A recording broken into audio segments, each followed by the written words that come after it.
how to get a handyman license in California. Hey everyone, welcome back to the channel. In today's video, I'll guide you through the steps to get a handyman license in California. Let's get started. In California, you don't need a contractor's license if the total cost of your project, including labor and materials, is under $500. However, if you plan on working on projects above that amount or in specialized trades like plumbing, electrical, or HVAC, you'll need a contractor's license. If your services regularly exceed $500, you'll need a general building contractor license Class B or a specialty license for a particular trade. Fill out and submit the application for original contractor license form available on the CSLB website. You'll need to provide proof of experience, plus pay an application fee.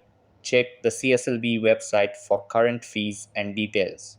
To qualify for the license, you'll need to pass two exams, the law and business exam and the trade exam related to your chosen specialty.